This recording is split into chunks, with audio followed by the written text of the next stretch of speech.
Welcome to From Caving In to Crushing It, the podcast for those who find themselves immersed in adversity and choose to write their story instead of having others write it for them. I'm Drew Deraney, and I'm your host. Mike Van Pelt, good to see you, true man. It's good to see you, Drew. How's it going, man? It's going well. It's going well. Better now that we finally got time to sit down and talk. And I want to share this with the world because the world needs to know who Mike Van Pelt is. So I'm going to get right to it. Life is not linear. We all know that. And I really want. What's that? What's that? That was the case. Yeah, I wish it was, right? You press a button, the easy button from Staples. Yeah. We know it's not. And I really want to get to know the essence of Mike Van Pelt. And so give me something in your life that really moved you to really become who you are now. Maybe got your head out of the sand or the aha moment or something, because we all have that moment. You know, for me, in my adult life, there was a point where, if you recall back in the late 90s, early 2000s, that's when technology was pushing, man. The internet was coming along. People were moving from dial-up to DSL. I actually sold that for a while. And if you were really lucky in a business, you got a T1 line. Woohoo! I remember that. So, technology was really moving along, and I had been involved in that business, and there were a lot of startup companies, and, one would come along, they'd run out of money and they'd go out of business. And so there was a lot of that going on. And really what I was looking for was a little bit more certainty. And so I fell into the insurance world, and it was good for a while. And then my wife and I moved to South Carolina, and I really hoped I could find a sage gentleman that might be, 5 years or so from retirement, who could really bring me into the business and teach me about things. But somewhere along that lines, I got out of focus and I got broad in my business and tried doing a number of different things. And when I did that, I just got lost in the shuffle, and I hated what I was doing. Wow. And so there was a point where my wife and I have always been, especially when the kids were young, talking to them about education and the importance of education. And I realized, well, geez, you haven't completed your college education, so you're kind of a hypocrite. And it really hit me. And I remember very clearly the night I made that decision, sitting at the kitchen table with my wife, and just really crocodile tears coming out of my eyes, because I thought to myself, here we go, man. This is going to be painful, but I got to start over. And that's when I went down the journey of not only getting my undergraduate degree, but getting my graduate degree. And that's really where the story begins. But that was a very pivotal moment when I knew that I needed to make a change. And, my wife was very supportive. And in fact, during that time frame, she told me to, just stay at home with the kids, be a stay-at-home dad, take care of the kids, figure out what you want to do with your life, and it'll all work out.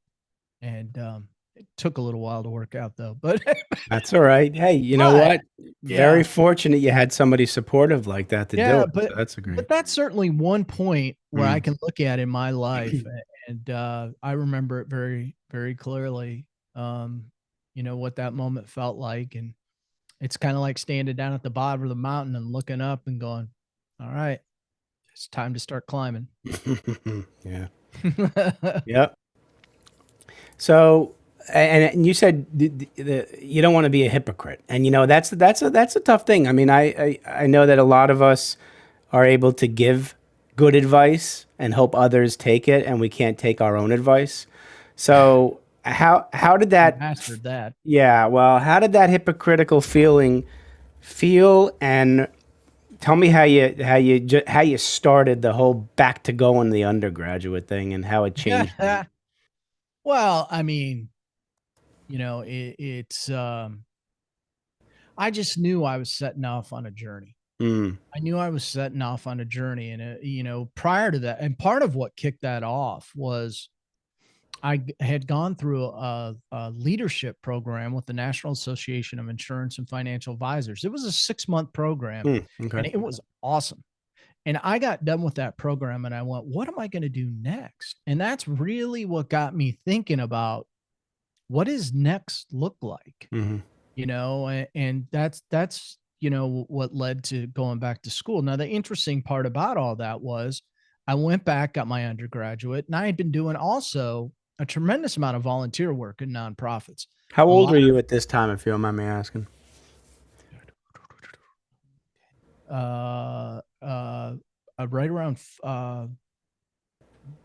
right around 40, Yeah. 38, 39, 40. So right around that age when you Yeah. start asking a lot of deep Yeah. A questions. lot of men, I was going to say, between 35 and 40, we're like, okay, what's next? Yeah. Yeah. And so, I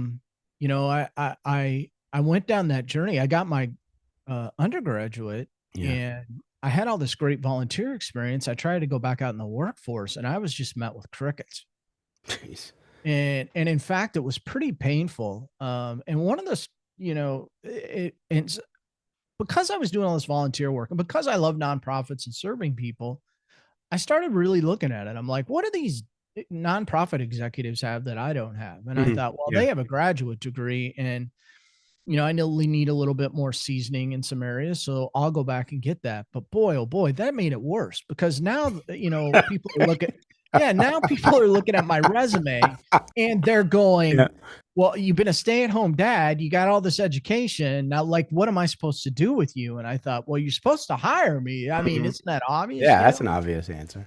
But what happened during that time frame, Drew, was I began to internalize those no's as I just wasn't worthy. Oh boy. Yep. That And happens. it became a very painful process. And I remember being on a phone call one night, and was with the university I got my degree from, and they were doing kind of a, I don't even remember what it was exactly, like how to fix your resume or how to get a job type thing. Yeah. And they brought a quote unquote expert on. And so the expert was talking, and I went into the chat and I asked a question. If you've had extended job loss, how do you find a job? You Mm. know, Yeah. what do you put on your resume? And the gentleman responded back, well, how long have you been out of work? And I don't remember all the details, but I put it down. And the guy said, well, when I see a resume like that and they've been out of work that long, I think they probably had an alcohol problem or been in some kind of rehab. What? Yeah, I How dead serious. inappropriate, or Dead geez. serious. And I just remember sitting there stunned, right? Because I asked the question, Yeah. the answer came right to me. It hit me between the eyes. And I just remember sitting there in stunned disbelief that he just said that, because I'd put in a heck of a lot of work, right? Yeah. And I just sat there, and then I thought, I'm done here, and I logged off. And it's interesting. You have two choices in that moment, Yeah. and I'd already been taking the hits. Yeah. And at that point, I really took another one. And so things like that, are the challenges that I think a lot of men face, because as men, we're often asked, once we get beyond what your name is, what do you do? And it was Absolutely. really during that time frame when I didn't have an answer, which Mm. made things even worse, Right. because I knew what I was capable of. I knew the titles I probably should have, but I Mhm. couldn't say.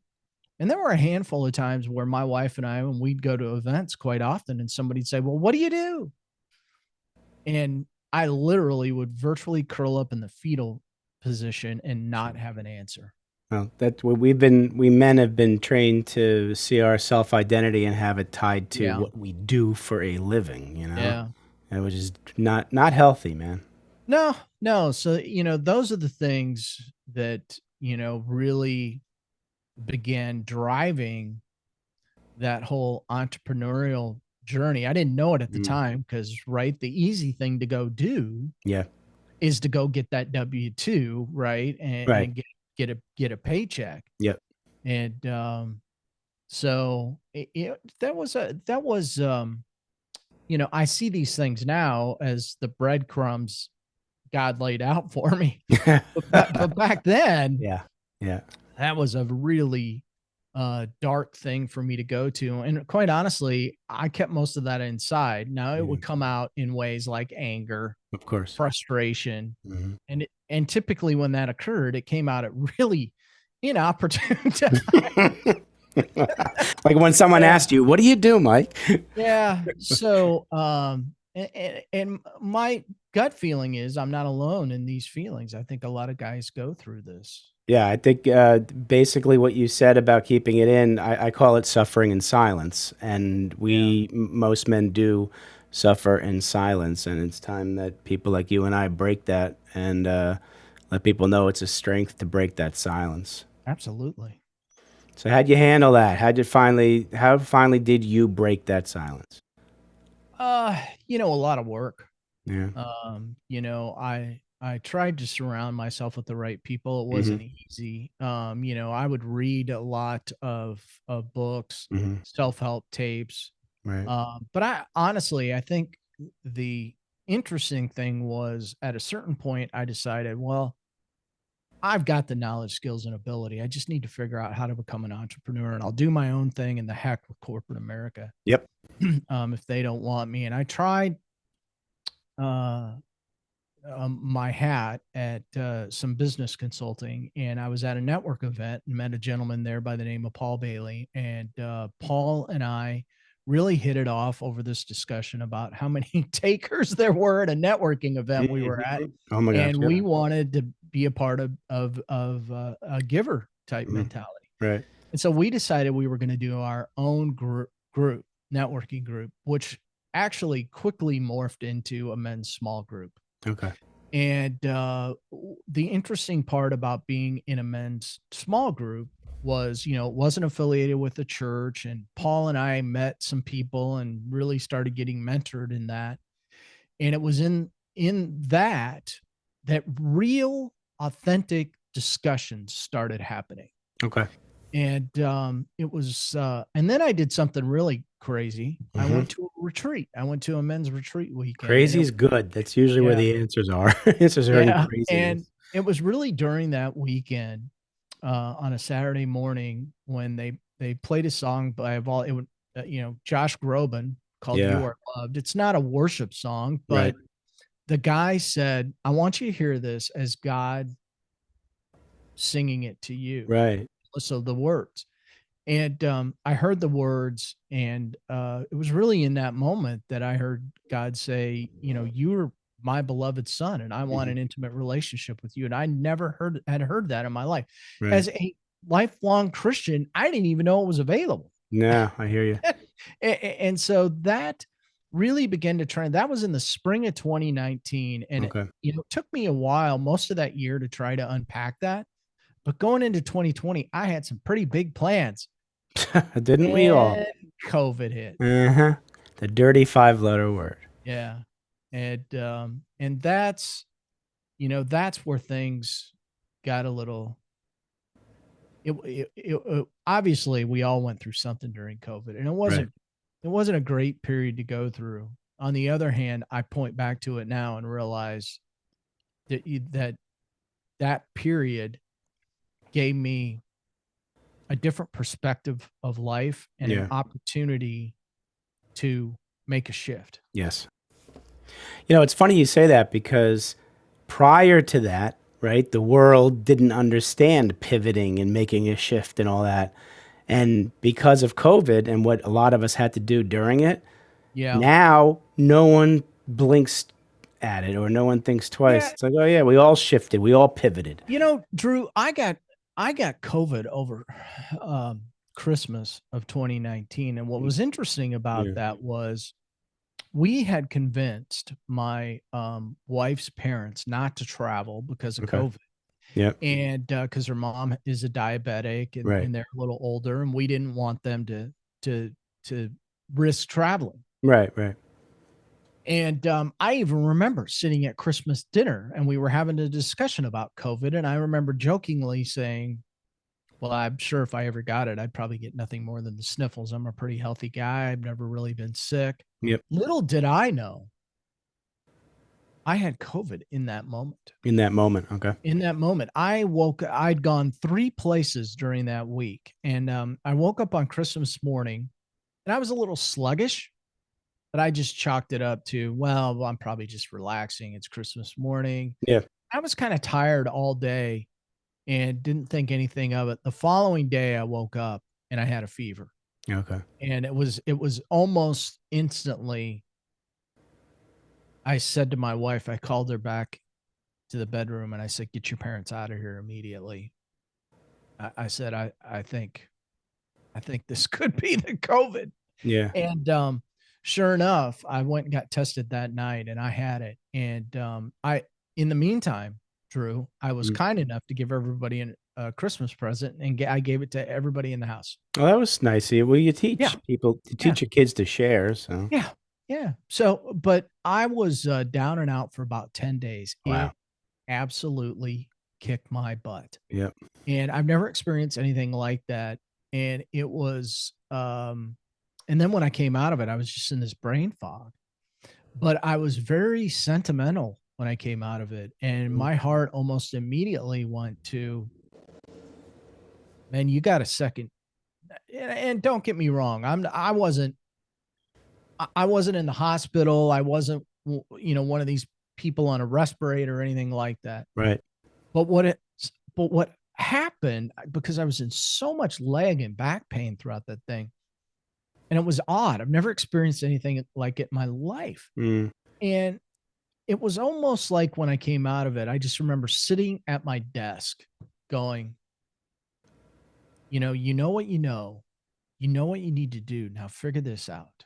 Right. And I, really started discerning this whole idea of a men's life coaching. Now, the strange part about that, I had a curveball coming at me that I didn't see coming. On June 15th of 2020, my wife was let go from the organization she was with after 14 years because of COVID. And it really set our life off on a different trajectory. And it was during that time I found somebody that actually had some coaching tools, and that's the pivot. There were some points in there where I was being introduced to people that were going to help me get to where I am now. And what a journey. It's funny to look back on that story now because 2020 seems like a long time ago. It does. Yeah. A lot's happened since then. So. Yeah. Yeah. Yeah. So you got through the COVID and you met this gentleman and you have these tools. What'd you do next? Well, I went through his training. And because my wife and I were trying to figure it out, Drew. I mean, when I met him, I was out looking for franchises. Okay. All right. Something for my wife and I to do. Yeah, you can do together. And we were grasping at straws, man. Because we knew we were in a smaller area. My wife's always been involved in corporate, and we knew that the chances of us staying where we were at were not that great. And so I went, we're just looking for anything, trying to figure it out. And I found this guy online. Drew, if I tried to recreate what I did, I don't think I could do it again today, how I found that guy. Yeah, usually happens that way. It was a God thing. And, basically I went through his training and I said, listen, the bottom line here is that we're going to have to relocate. We know we're going to have to relocate. We don't know where, we don't know when, but a lot of, the details are going to come on me because my wife's just going to have to go to work, And you had children at this time, obviously. Yeah. Too. Yeah. Our son was getting ready to be a senior in high school. And our daughter was a sophomore. So you're talking about major disruption, which is why my wife and I were trying to figure out what to do. Yeah.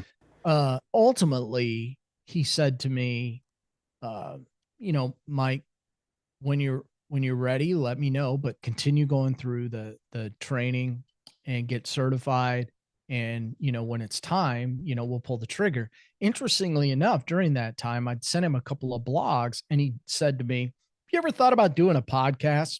I'm like, funny you should ask. It's kind of the ongoing joke in our men's small group that we should have recorded this group session. It would have made a great podcast. And I started looking into it and I really began the podcast. Paul and I began it together.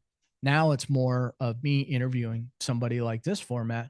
Yeah. But it was during that time that Paul and I started the podcast, and I hired a podcast coach and just really began to fall in love with this format. And it hit me right where I was because I was curious and I wanted to learn from other people.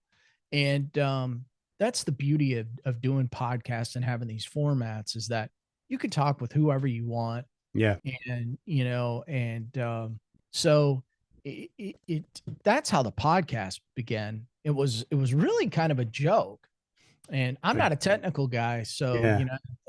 I really had a lot of fear on how to even operate some of this stuff, but, we worked through it, and, gosh, wouldn't you know it? I mean, we just released the 100th episode. So God bless. Way to go, man. 100. That's a big milestone. it's something that I've absolutely fallen in love with. Yeah.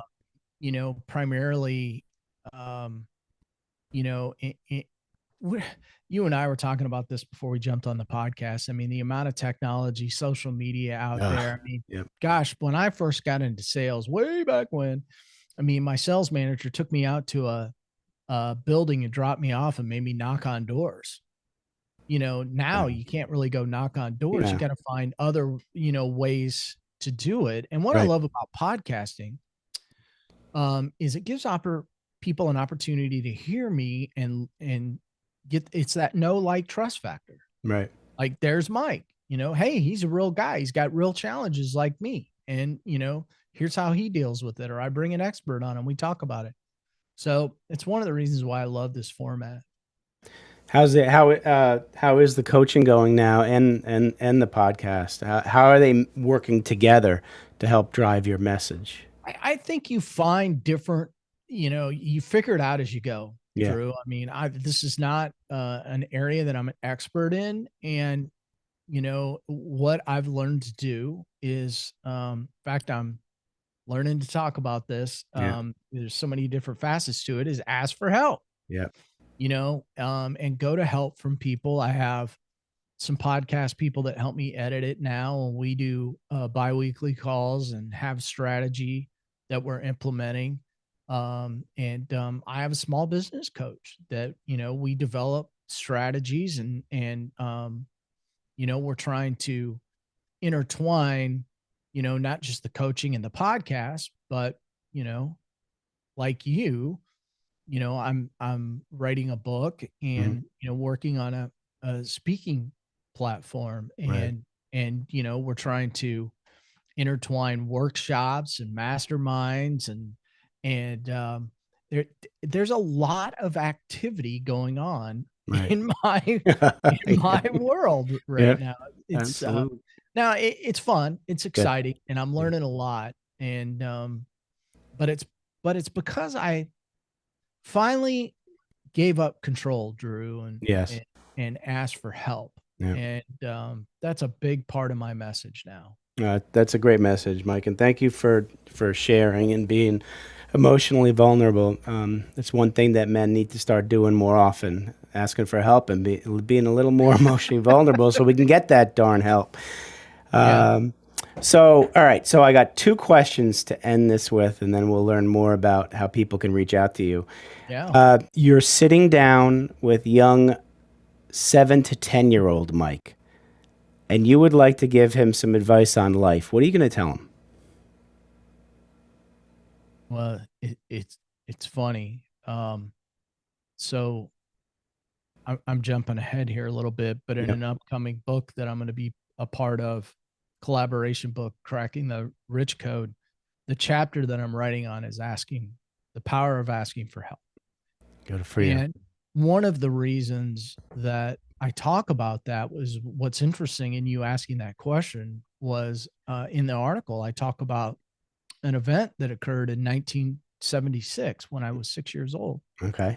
And the teacher had noticed that uh, I was kind of going cross-eyed, like my Oh, wow. right eye would Uh-huh. go off into the corner, and I had astigmatism. Basically, they call it a lazy eye. Yeah.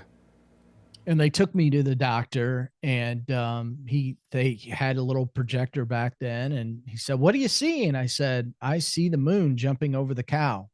And he went, "Whoa, hello." Oh, No, you're supposed to see the cow jumping over the moon. yeah. And he diagnosed it as a lazy eye, and then Okay. I had to get glasses. And the reason why that's of any interest whatsoever is 1976 in first grade, that was somewhat unusual. Right. And, Absolutely. what happened as a result of that, right? You get a little bullied every once in a while, the Yeah. four eyes thing. Hmm. But, where I landed was that whole stereotype of, well, you must be smart. You wear Mm. glasses, Yeah. right? Yeah. And I rejected that notion. Okay. And here's how I rejected it. Since I'm smart, I can't raise my hand and ask questions. I can't go ask for help because I'm Oh, supposed because to you're know the answer. smart. Yeah. And so, I got a little behind. When I was in grade school, I was a decent student, but I started goofing off when I got in junior high. But I wouldn't ask for help. Mm. And I wore that as a badge of honor, well into my adulthood. I Mhm. was not one of these guys that went and asked for help. And, what I would tell that 6, 7-year-old kid is don't buy into that BS. Mhm.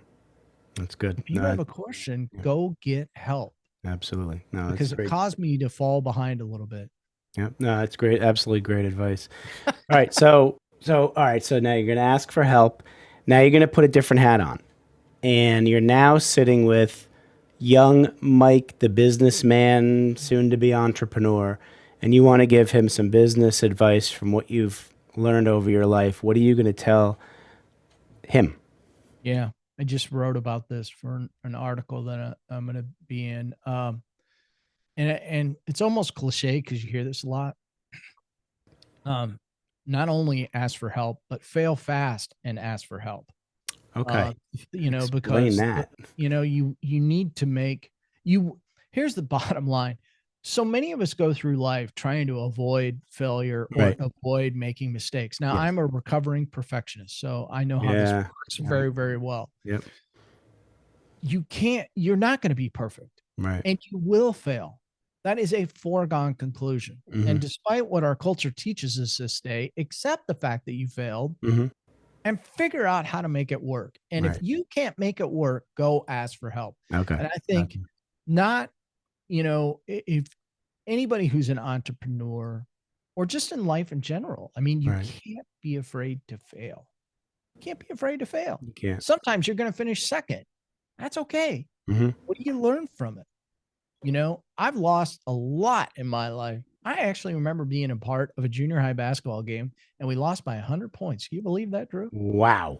I don't even know how that happened. That's But amazing. actually it was a JV Congratulations. That's yeah, a. it was a JV basketball game, as a matter of fact. So, listen, you can't be afraid to fail. You will. Yep. And that's okay. And that's something that I've had to accept as an entrepreneur, because I came into this as, well, everything's got to be just right. Right. I mean, Yep. everything's got to be right. Yeah. And, Yeah. and it just does not work that way. No, And it quite doesn't. honestly, as a men's life coach, I don't think my audience wants to see everything work right, because then it provides them one of the many stories I get to tell about Mike doing something wrong and then he learned from it and fixed it. Mm-hmm. Mm-hmm. Now you need those stories because you don't want to. You can't come across as somebody who's perfect. How are people going to Ah, grow? You can't. no. Well, thanks for sharing those things. So now I'm sure the audience is going to want to get more of Mike Van Pelt. So here's your opportunity to tell them how to get in touch with you and what you want them to know. Well, I mean, you can always send me an email at Mike at truemanlifecoaching.com. But my website, we're constantly tweaking it and working on it. All my social media is out there. The podcast is on that page, truemanlifecoaching.com. The True Man podcast is on all major podcast channels, but we've got it on our website as well. And, I'm working on my solo book, True Man, True Ways, a roadmap of discovery. Ooh, I love that title. Masculine heart. That'll be out this fall. But prior to that, I'm going to be in a collaborative book with speaker Jim Britt and Shark Tank star Kevin Harrington. Okay. Cracking the Rich Code. That should be out around June. So great. See, I got all kinds of things. You have a lot going on here. Good for you. All right. Well, thank you, Mike. And I really appreciate you coming on. I'm very grateful you're in my life and we're hanging out together, and I appreciate your support in what I do. And I'm here to support you in what you do. So thanks again for coming on. Thanks for having me on, Drew. Had a good time. All right. Take care, everybody. All right. Bye-bye. Bye. Thanks so much for listening. If you enjoyed the episode, please subscribe and give us a review to help others find it. I'd like you to answer this question. Are you living the life you want to live, or are you living the life others want you to live? I'd like you to think about that for a second, because I strongly suggest you live the life you want to live. If you want to learn more about what I stand for and my services and how I'm able to help many men get out of their own way, please go to my website at www.profitcompassion.com. Feel free to also email me at drew@profitcompassion.com. I'd love to have a conversation with you. Take care of yourself and choose to write your own story instead of letting others write it for you.